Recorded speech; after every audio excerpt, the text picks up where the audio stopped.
Voici un grand homme derrière ses jumelles. J'ai l'honneur de vous présenter un fin observateur. Nom, Uno. Prénom, Sylvain. Fonction, une force de la nature. Appréciez ce paysage. Une lagune joliment prénommée Henriette. Une réserve naturelle nationale portée par Sylvain.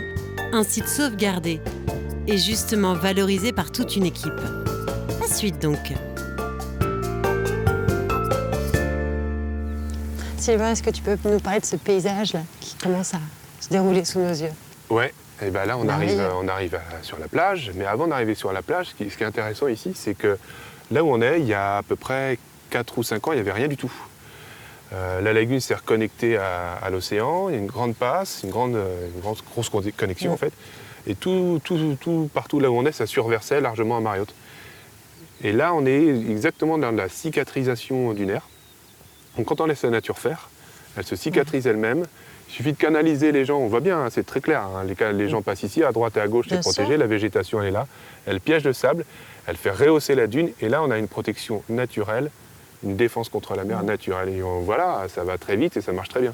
Et ce qui est génial, c'est là, comme on est en train de faire, en fait, c'est de suivre cette succession de paysages, en fait. Lagune, dune, plage. Exactement. C'est formidable. Ça marche comme ça. On a le continent entre guillemets, la lagune, la dune, et toutes les formes de dunes, la dune grise, dune mobile et la dune embryonnaire sur laquelle on va arriver.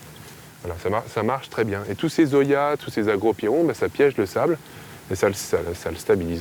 Puis toutes ces petites fleurs, là en plus on a la chance, elles sont bien... Ah bah du liseron, là, voilà. Là il y a tout là.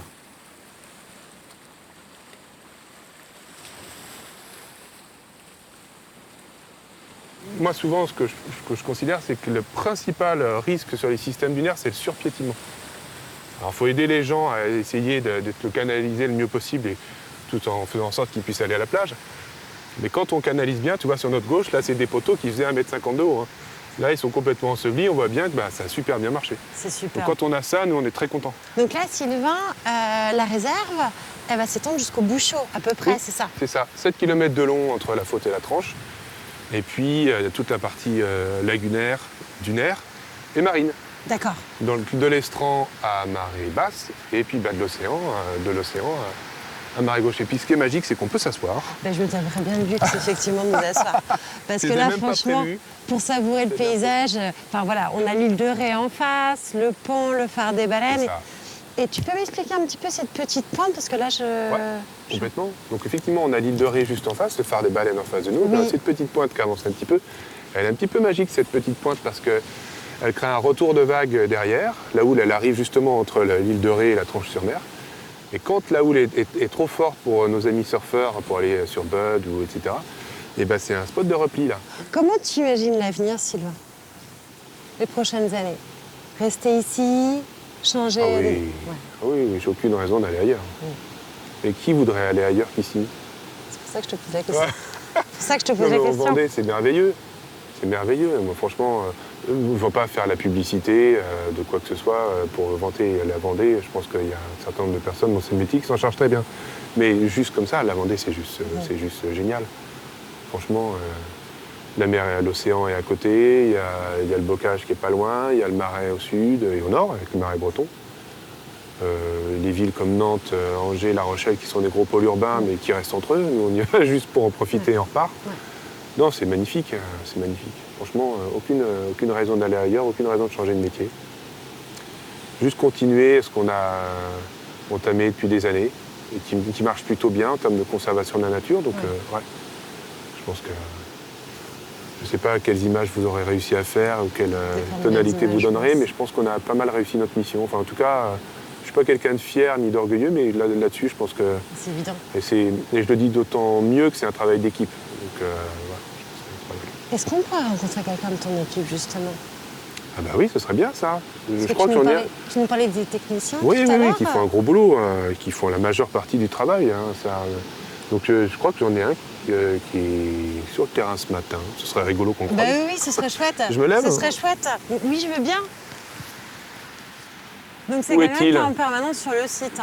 Nous, il y a quasiment toujours quelqu'un, en fait, sur la réserve. Soit pour des missions de police, soit pour des missions de suivi biologique, de suivi scientifique, il y a quasiment tout le temps quelqu'un. Alors après, elle fait 370 hectares. Ouais, c'est ça, donc c'est tu peux énorme. être à un bout, et puis, mais il y a quasiment tout le temps quelqu'un. Ouais. Par tous les temps, toute saison, Par tous les temps. Quand il fait beau et chaud, et très chaud, avec 35 Il n'y degrés a sur pas le d'ombre sable. du tout. Sur le sable, quand il fait 35 degrés dans l'air, il peut faire 45 degrés sur le sable. Et puis aussi l'hiver, quoi. Quand là, les tempêtes, que les embruns arrivent, qu'il fait 4 degrés, t'es plein de sel, c'est beaucoup moins fun. Ça, c'est les travaux physiques quand même. Ouais, ça peut être physique. La pose de ganivelle, la pose de certains trucs, c'est physique. Et puis il faut marcher dans le sable, C'est ça. c'est des kilomètres à pied. Et ça, tu as 2 personnes, tu disais à Corsa. 3. On est 4 permanents. Téléphone. Ah, ce serait rigolo que ce soit lui quand même. Bah, ça serait génial. Donc Paul, on vient vous déranger. On vient vous déranger, mais on vous voit avec votre longue vue. Et puis moi, je veux simplement papoter un petit peu avec vous de toutes ces missions que vous menez quotidiennement sur la réserve. Oui, avec plaisir. De toute façon, notre rôle, c'est aussi de sensibiliser, d'informer le public, notamment sur un site comme celui-ci où du public, il y en a. Beaucoup. Donc beaucoup de gens savent qu'il y a une réserve, mais pourquoi, quelles sont les espèces, etc. C'est pas forcément le cas. Notamment dans le cas des touristes, des estivants qui viennent là, qui sont là que 15 jours et qui découvrent complètement. Donc notre boulot, c'est aussi... Vous devez faire de jolies rencontres d'ailleurs. On va parler des belles rencontres. Ouais, tout à fait, ouais. Notamment chez les enfants qui doivent être curieux. Les enfants et puis le grand public en règle générale. Le grand public est quand même très sensible à la beauté de ce site, quoi. C'est un site magnifique, j'ai presque envie de dire unique en France, ou rare en France de toute façon. Ça fait longtemps que vous travaillez ici, Paul ? Moi, depuis 2017, c'est pas si vieux que ça, mais je connais la réserve, le site plutôt. Je connais le site depuis 92-13. Et là, vous étiez en train de faire quoi ? Là, j'étais en train de suivre les passereaux nicheurs, les petits passereaux qui vont nicher dans la dune ou dans le pré-salé. Je pense par exemple à la gorge bleue à miroir, je pense aux pipit rousseline, qui sont des espèces vraiment typiques de ce type de milieu-là, soit sur le présalé, ce qu'on a derrière, là, soit sur la dune, ici, tout autour de nous. Et comment vous faites quand vous les repérez, vous les géoréférencez Je géoréférence avec vous ceci, tout votre matériel. La tablette, et donc ça nous permet d'avoir un état des lieux très précis. Complètement. Sur tout le printemps, parce que c'est un suivi qui commence dès février-mars et qui va se poursuivre jusqu'en début juillet. Et donc à la fin, on sait qu'on a à peu près, bien sûr, ça reste non exhaustif, mais on a à peu près tant de couples de gorge bleue, tant de couples de pipit rousseline ou tant de couples de bergeronnettes printanières. Et c'est génial, en effet. Aussitôt, Paul nous embarque. Suivons ses pas en prenant bien garde de ne pas perturber la nature. Un patrimoine fragile que tout à chacun doit préserver.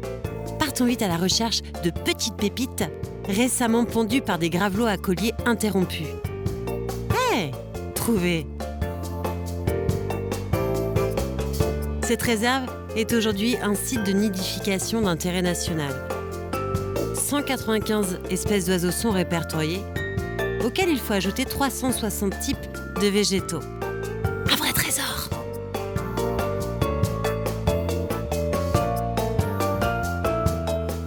Stéphane, on va vite rejoindre la passerelle. Pourquoi ? Parce que là, nous sommes dans la lagune parce que nous avons été autorisés à y venir grâce à la présence du conservateur.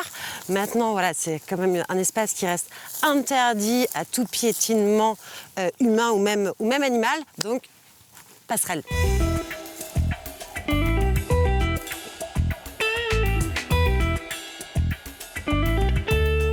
Bon, mais voilà, tout est marqué dedans, il n'y a plus qu'à suivre. Donc, on a quitté le GR, maintenant on part sur le centre-ville, tout simplement pour faire quelques découvertes. À toutes!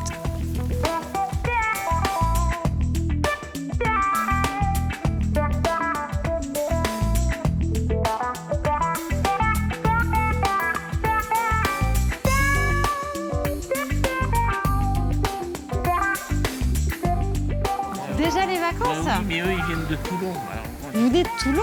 On est tout le temps en vacances, oui. C'est bien ça.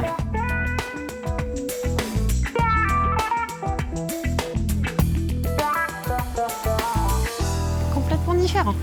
C'est des paysans. En centre-ville de la Tranche, notre regard est de suite attiré par cette vitrine. Inutile de se poser 20 000 questions. Rentrons. Voici donc Hélène. Hélène qui est à la tête de cette belle épicerie, très justement baptisée La Bonne Quantité.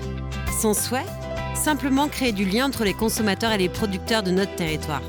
Des produits sains, de chouettes valeurs bien solidaires, on aime et on soutient. Alors Stéphane, je t'invite à déjeuner face à l'île de Ré. Alors effectivement, ce sont que des panini, mais le cadre est quand même exceptionnel.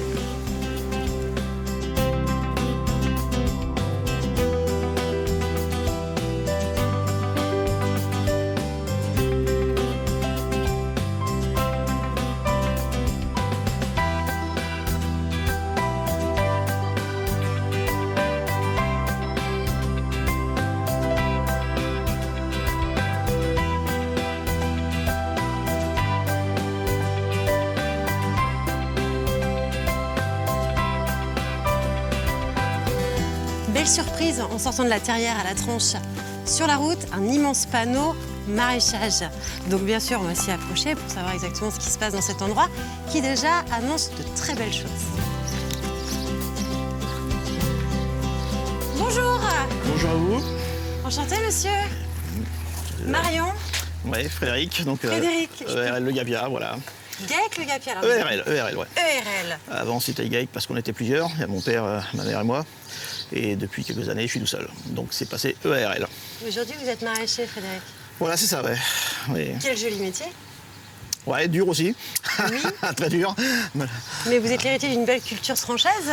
Ouais, voilà. Ici, à l'époque, il y avait beaucoup d'ail, d'échalotes, de tulipes, de narcisses. Bien sûr. Et on se souvient tous de la fête des fleurs qui avait lieu à l'époque. Exactement. Qui malheureusement a été arrêtée, mais... Alors vous portez quand même de chouettes traditions qui apparemment vous ont été léguées par vos parents, c'est ça? C'est ça, ouais, c'est ça. J'ai repris la suite avec mon père, enfin de mon père. Alors, et puis depuis, on a arrêté les tulipes et les narcisses et on s'est focalisé sur le maraîchage. D'accord, vous faisiez également du bulbe. Ouais, mes parents faisaient de vente de tulipes et de narcisses. Ah, je pense que votre histoire va m'intéresser. On peut visiter un petit peu bien sûr. Vos Bien sûr, jardins? bien sûr. On dit des jardins? On dit jardin, ouais, voilà. Et la particularité chez nous, c'est qu'on n'est que dans du sable. Donc du vrai sable jaune, c'est assez peu commun. J'imagine que le goût est quand même différent. Le goût est un petit peu différent, ouais. Et surtout les légumes racines, comme ils n'ont pas de pierre, ils n'ont pas de grosses mottes, oui. C'est assez propre et assez lisse, ça fait des légumes assez sympas. Je vous suis, Frédéric? C'est parti. Aujourd'hui, combien reste-t-il de maraîchers à la Tranche? La Tranche, je suis tout seul. Et vous puis, êtes tout seul. voilà, on était 6 ou 7 maraîchers il y a 30 ans. Je fais ma curieuse, j'avance un peu parce que j'ai commencé à avoir des petits fruits. Une serre entière en tomates. Alors, quelle variété de tomates? Ici, c'est de la Gaïris, dans la tomate normale, rouge, tomate commune. Voilà. Et ensuite, tout ce qui est là-bas, c'est des vieilles variétés. Donc des couleurs différentes, des goûts différents et puis des saveurs différentes. Ouais. On peut avancer pour voir? Déjà, votre père faisait ça, Frédéric? Non, mon père faisait juste les tulipes, les narcisses, pommes de terre, ail, oignons, échalotes. Ce qui était déjà pas mal. Voilà. Nous, on a fait il y a une dizaine d'années la vente directe. Quel recul avez-vous aujourd'hui sur cette vente directe? C'est pas mal. C'est pas mal. C'est pas mal. Et les gens qui viennent en vente directe comprennent ce qu'on fait et estiment ce qu'on fait. Est-ce que vous m'expliquez justement comment on travaille cette tomate? Alors, qui est pour moi la meilleure. Là, on a la cœur de bœuf. Ouais. Mais là, on est en début culture, donc on n'est pas encore... il n'y a pas trop de mûres. Et puis, on a fait un ramassage ce matin. Mais une cœur de bœuf, celle-ci, dans 2 jours, elle est bonne à ramasser. Elle va continuer à rougir. Et puis, va finir dans l'assiette de quelqu'un qui va se régaler, on l'espère. Vous les mettez en place quand, vos tomates? Là, on plante début avril. Début avril. Oui, donc 2 mois finalement pour... Ouais, 2 mois et demi, ça dépend des températures. Parce que cette année, on a eu des températures assez fraîches. Oui. Et beaucoup de différences entre le jour et la nuit. Donc ça a joué sur le développement. Après, on a toutes sortes de... On a des tomates noires aussi, pour ceux qui ne connaissent pas. Qui font des super assiettes. Quand on mélange toutes ces tomates, c'est magnifique. Voilà. C'est magnifique. On mélange les couleurs, on mélange aussi les saveurs. Parce que chaque tomate a un goût différent. Quel autre légume vous avez ici sur... Alors ici, par exemple... Après, on a tout ce qui est petite culture, c'est pour la vente directe. Donc là, on a du fenouil. Oui, c'est ce que je vois. Après, on a basilic, on a des herbes aromatiques. De l'autre côté, on a du persil. Oui. Derrière, on a du poireau. Et par là, on a les fraises. Quelle grosse différence entre une culture en sable et une culture en terre? C'est plus facile à travailler dans le sable. C'est plus facile. C'est plus facile. Mais c'est plus le matériel, parce que le sable, ça rentre partout. Et ensuite, ça filtre beaucoup. Donc au niveau des engrais, tout ça, on en fait souvent, mais en petite quantité. Vous êtes né ici, donc, Frédéric? Oui. Ici, exactement, à l'intérieur? Non, au Sable d'Olonne. Au Sable d'Olonne. Quand même, bon, à l'hôpital, comme un peu tout le monde. D'accord. Et après, non, j'ai toujours vécu ici, ouais. Voilà, toujours à l'intérieur. Comment fonctionnaient vos parents? C'est-à-dire C'est eux vraiment qui vous ont transmis cet amour de la terre, du sable? Disons qu'on a toujours, quand on est baigné dedans et puis qu'on aime les tracteurs, on aime les engins, on aime le boulot, on aime, voilà. Après la question se pose pas trop, on fait, c'est une on évidence suit pour et puis vous. évidence, oui, c'était à suivre, affaire à suivre. Ouais. Vous me montrez le petit magasin? Ouais. Pour un sourire, laissez-vous servir. Voilà. C'est En chouette, fait, c'est la maxime. En fait, chez nous, quand on fait des vieilles variétés de tomates, Ouais. on a décidé qu'on servait les clients. Vous avez raison. Ça évite aux gens de toucher, de tripoter, de remettre, et puis après, forcément, la qualité s'ensuit. Mais bien sûr. Donc, on sert les clients. Donc, la formule de politesse pour qu'ils consentent à se laisser servir, parce que souvent, les gens ont tendance à toucher, à tripoter, etc. dans les grandes surfaces. Chez nous, on dit on vous sert. Mais attendez, il n'y a pas que des légumes, parce que là, je vois des bocaux de confiture, Voilà. c'est ça? Voilà, ma femme fait toutes les confitures. Ah, c'est votre épouse qui fait... ça, tout à fait, avec nos légumes de chez nous et les fruits de chez nous. Oui, donc elle n'est pas qu'à la vente, elle est aussi à la Non, elle production. fait un petit peu tout, ouais, voilà, universel. Et là, j'imagine que c'est aussi du... Là, c'est du sirop de fraises. Avec les fraises. Donc avec les fraises de maison De et chez vous. voilà. Donc C'est génial. pour les enfants et puis les adultes aussi, ils font le droit. Et donc l'ail, l'échalote et là-bas, donc Voilà, la échalote les produit racines. d'antan, on va dire de chez nous. Ça vous tient à cœur de toujours continuer cette culture de l'ail, l'échalote et l'oignon? Disons que ça ne nous donnera pas l'idée d'arrêter pour l'instant parce que on les maîtrise et puis c'est des légumes qui poussent très bien dans le sable. Ouais. Si vous prenez autrefois la tranche sur mer ou n'importe quel article de la tranche sur mer, ils vous diront il y avait de l'ail, il y a des échalotes, des pommes de terre. Et, donc ce serait un peu bête d'arrêter ce genre de produit. Forcément. Qu'est-ce que vous aimez aujourd'hui dans votre métier, Frédéric? Les nouveautés. Parce que ça, c'est vrai que ça fait 30 ans qu'on fait ça, on est habitué. Mais après, tout ce qui est tomates, vieilles variétés, essayer des nouveaux légumes, de voir si ça vient, voir comment on les cultive, c'est vrai que c'est agréable. Ça fait un petit changement dans les habitudes et puis on essaye de... Bon, là, pour l'instant, on n'est pas plein parce qu'on est en début de culture. Mais j'imagine. Mais quand tout est plein avec plein de couleurs et que ça ressort bien, c'est vrai que c'est quand même assez agréable. Et je comprends que vous ne souhaitez pas que les clients, effectivement, touchent tous ces légumes. Voilà. Et alors, de l'autre côté, moi, je continue à faire ma...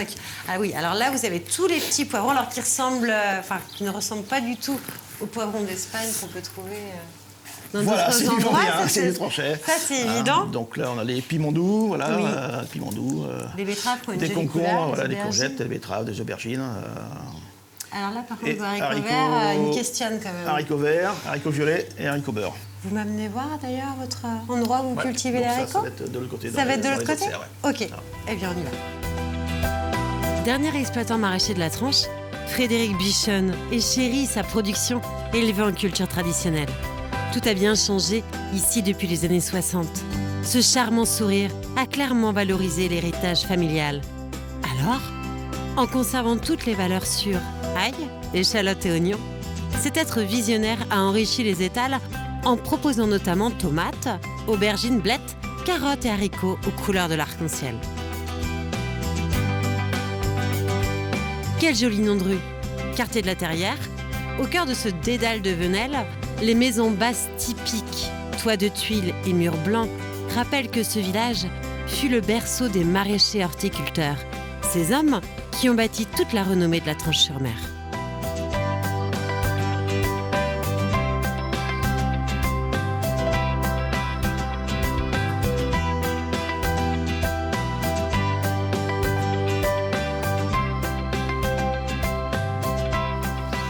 Alors Sydney, 17 328 km. Non.